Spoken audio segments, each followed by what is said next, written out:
Hey guys, I'm going to be taking us through the first button circuit you're going to be making in our level 2 class. As you can see here, I've got a little circuit schematic that I've drawn on this piece of paper.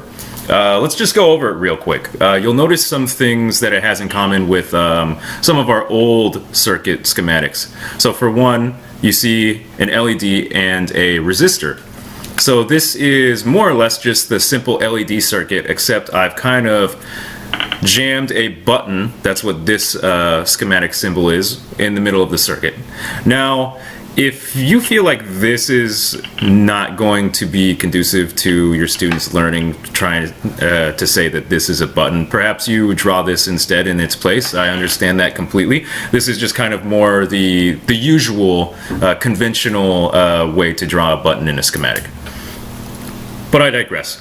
So let's go through what this circuit's doing. So I'm starting here at 5 volts, going through an LED to a button, and then from that button through a resistor to ground. So unlike the normal LED circuit that doesn't have this button in here, this circuit will not just have your LED lit all the time. So what's going to happen with this circuit is the button being pressed will toggle your LED on and off. So for example, I press the button, the LED turns on, I take my finger off the button, the LED turns off.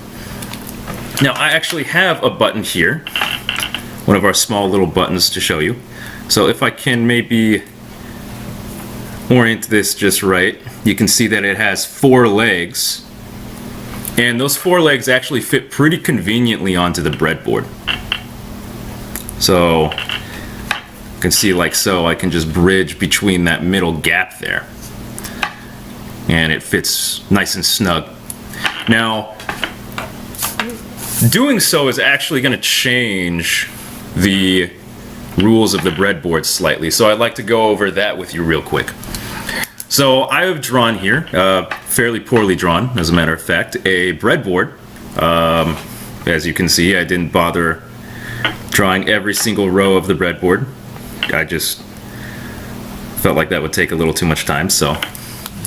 But you get the idea. So I've drawn the first 4 rows of the breadboard, and I also have a poorly drawn button in more or less the same sort of position that we have it on the breadboard here. So it's just bridging between the 2 sides of the breadboard. So normally you know that the breadboard is connected across the rows, but only on a given side. So for example, these 5 holes in the breadboard are connected, and these 5 holes in the breadboard are connected, but they're not connected to each other. So if I were to put one side of a wire here and one side of a wire over there, they wouldn't be connected to each other. There's just there's no connection over this middle gap. However, the button changes this. So what the button does is it makes this entire row connected to each other, because there is a small piece of metal going from this leg over to this leg. So it now connects these 2 halves of this row together. And the same is true for this row as well. And the way that this button works is that by pressing the button, I actually connect all 20 of these together. So I connect these 10 to these 10 by pressing the button, and by letting go of the button, I disconnect them from each other. But the button always makes it so that this row is completely connected and this row is completely connected. Alright, so having gone over that, let's try to go ahead and put this circuit together. So we're going to need a few things for this circuit. We're going to need our breadboard, obviously, and mine already has the button in there. You're going to need a button as well. We're going to have our Barnabas noggins, and then 2 wires. Now I prefer them to be red and black to kind of represent power and ground. We're also going to need an LED, and we're going to need a resistor.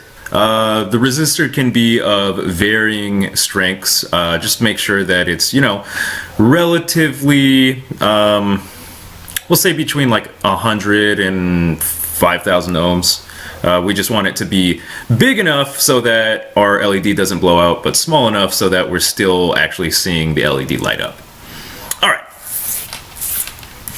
So I'm going to go ahead and start here with my button already on the breadboard.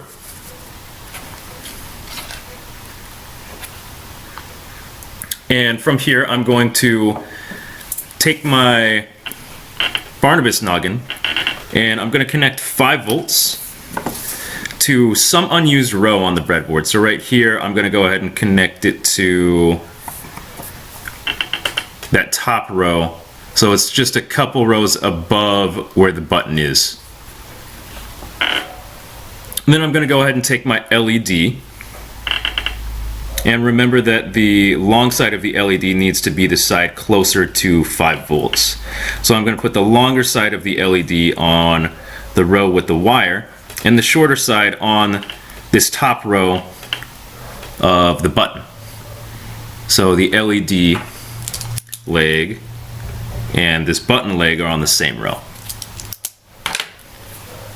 Alright, so next I want to take my resistor and I'm going to put one leg on the bottom row of the button. So leg of the resistor right here on the same row as this leg of the button right here. And then I'm just going to put the other leg into some free empty row that has nothing else going on. So I put it like right over here. It doesn't quite matter at this point. Then I'm going to finally take this black wire and I'm going to match rows with the other leg of this resistor that I just put here. And then finally, I'm going to put the other side of that wire into G&D on the Barnabas noggin.